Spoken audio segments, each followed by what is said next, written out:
Compte rendu du Conseil des ministres ordinaire du jeudi 30 décembre 2021. Le jeudi 30 décembre 2021, sous la très haute présidence de son Excellence, professeur Faustin Archange Touadéra, président de la République, chef de l'État, le Conseil des ministres a tenu sa séance ordinaire à 16h20 autour de l'ordre du jour suivant. La communication du Premier ministre, chef du gouvernement, les dossiers à examiner et les divers. Le ministre chargé du secrétariat général du gouvernement et des relations avec les institutions de la République a par la suite présenté la position des membres du gouvernement absents. Au titre de la communication du Premier ministre, chef du gouvernement, Son Excellence, Monsieur le Premier ministre, chef du gouvernement, a indiqué qu'en cette circonstance solennelle du jeudi 30 décembre 2021, qui marque le dernier Conseil des ministres, il tient à exprimer toute sa gratitude et témoigner toute sa reconnaissance à Son Excellence, Monsieur le Président de la République, chef de l'État, pour la confiance placée en sa modeste personne et à l'endroit des membres du gouvernement qu'il dirige. Monsieur le Premier ministre, chef du gouvernement, a remercié Monsieur le Président de la République, chef de l'État, d'avoir accepté la proposition qu'il a faite pour la nomination des 10 fils et filles du pays comme membres du gouvernement. Et voilà un peu plus de 6 mois que ce gouvernement est à l'œuvre pour mettre en application les orientations contenues dans le projet de société du Président de la République, chef de l'État. La vision et les orientations de Son Excellence, Monsieur le Président de la République, chef de l'État, pour le bien de nos populations, ont été transcrites dans la politique générale du gouvernement et déclinées en lettres de mission pour chaque membre du gouvernement, et tout cela constitue aujourd'hui une boussole pour le gouvernement. Le Premier ministre, chef du gouvernement, a rassuré Monsieur le Président de la République, chef de l'État, qu'il continue de veiller au respect des obligations déontologiques des membres du gouvernement, notamment la solidarité et la cohésion gouvernementale, la transparence et la redevabilité, afin de faire de notre pays, la République centrafricaine, un pays plus sécurisé, une nation forte et fraternelle, un peuple uni derrière son président, dans cette phase de reconstruction combien importante pour notre histoire. La République centrafricaine, qui était la risée, renaît peu à peu de ses cendres et fait la fierté des Africains en général et des Centrafricains en particulier pour sa forte résilience, a-t-il poursuivi. Monsieur le Premier chef du gouvernement a fait noter que malgré le contexte et l'environnement difficile, Son Excellence, Monsieur le Président de la République, chef de l'État, n'a cessé de soutenir le gouvernement dans la recherche des voies et moyens pour bâtir une nation prospère et inclusive. Monsieur le Premier ministre, chef du gouvernement,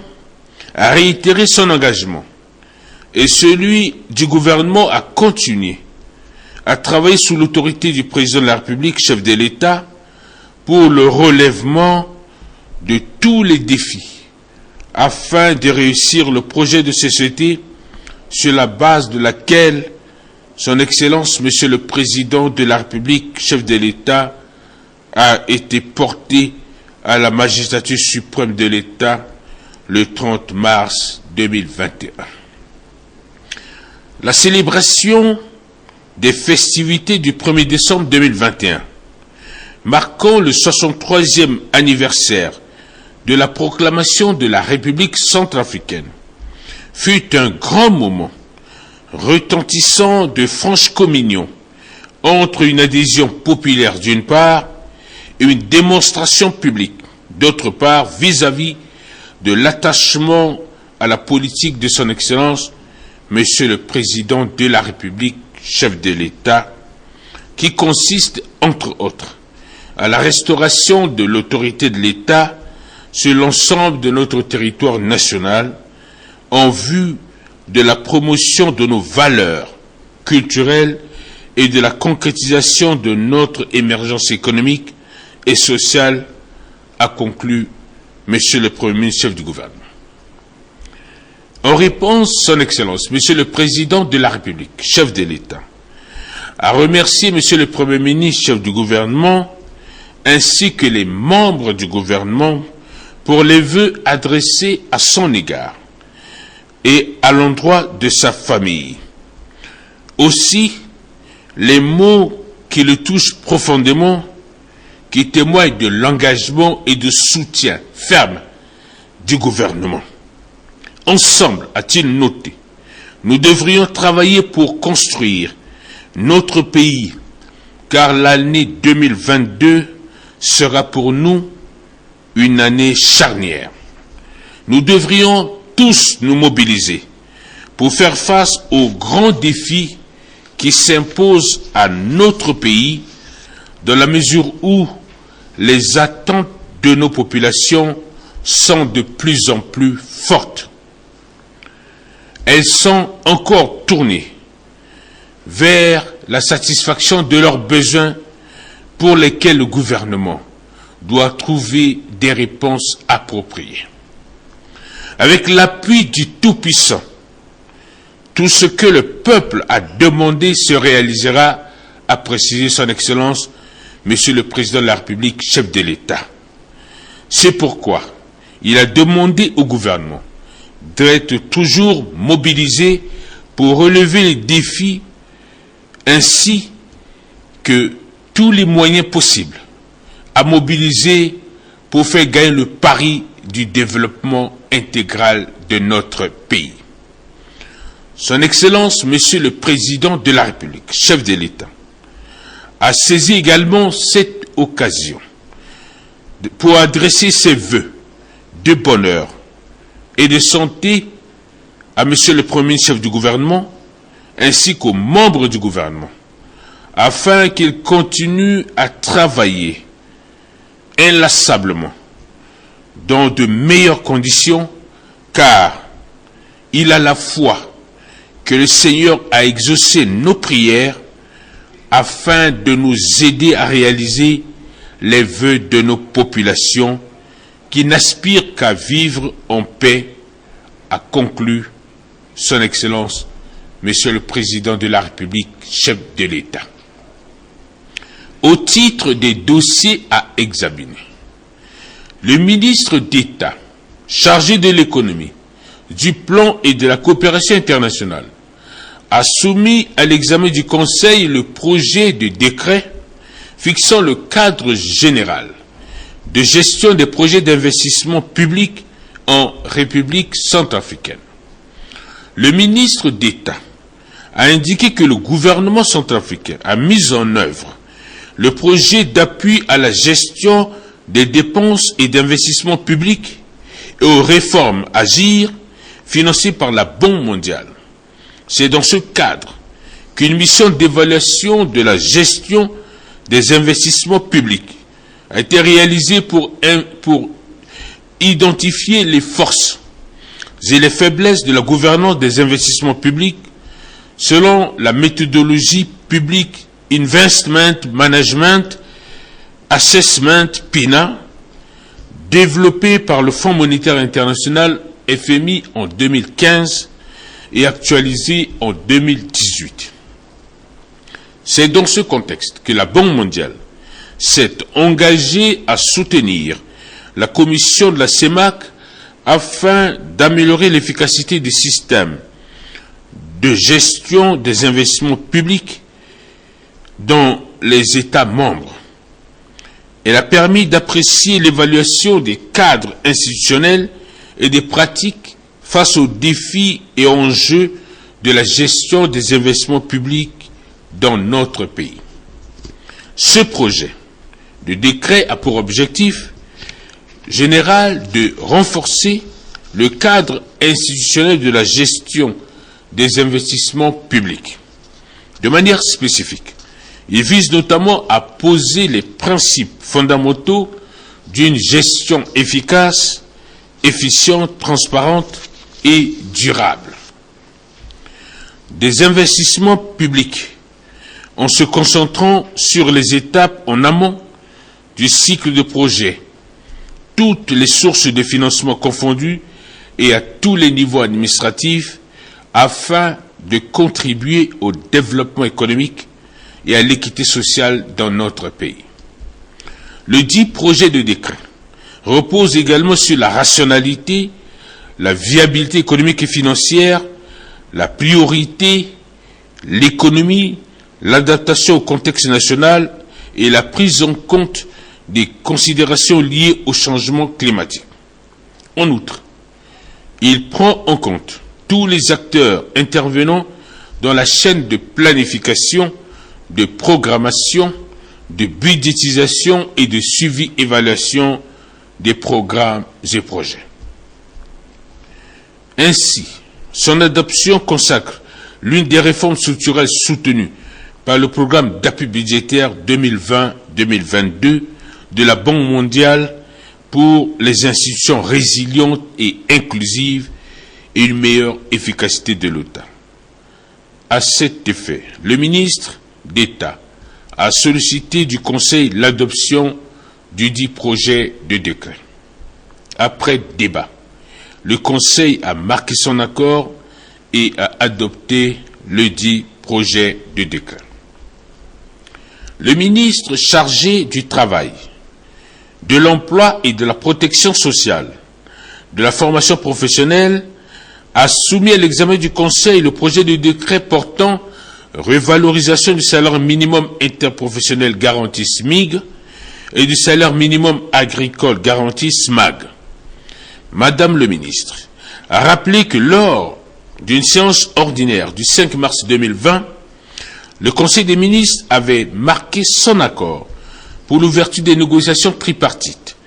entre le gouvernement et les partenaires sociaux qui sont les organisations professionnelles, des employeurs et les syndicats des travailleurs aux fins de revalorisation des taux du SMIC et du SMAG. Cette importante décision était la traduction de la volonté clairement exprimée par son Excellence, Monsieur le Président de la République, chef de l'État, professeur Faustin Archange Touadéra, d'améliorer les conditions de vie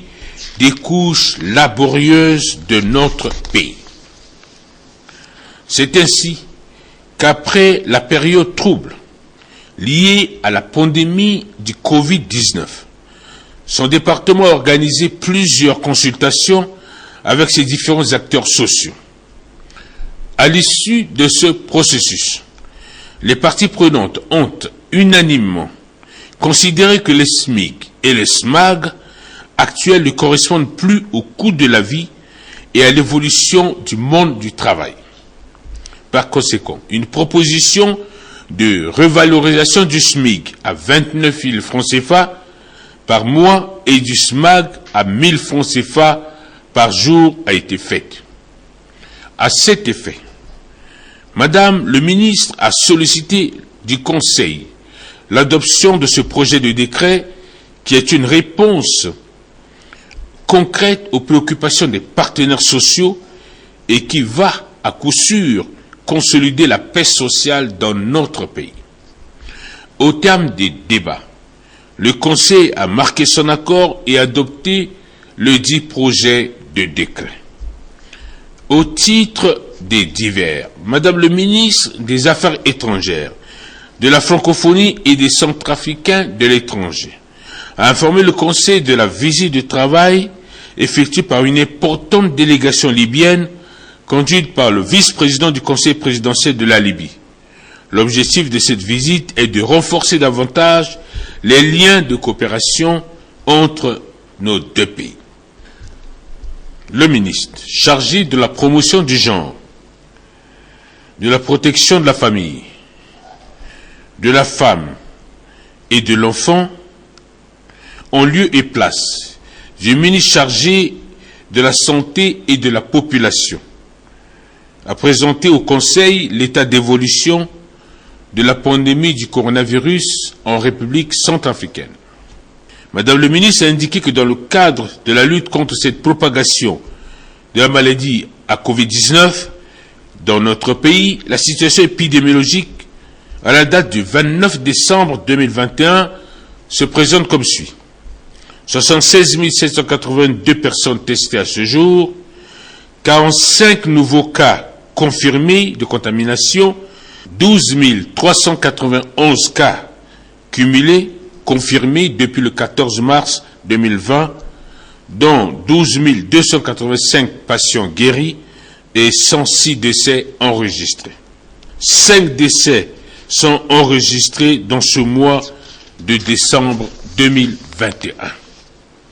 509 505 personnes vaccinées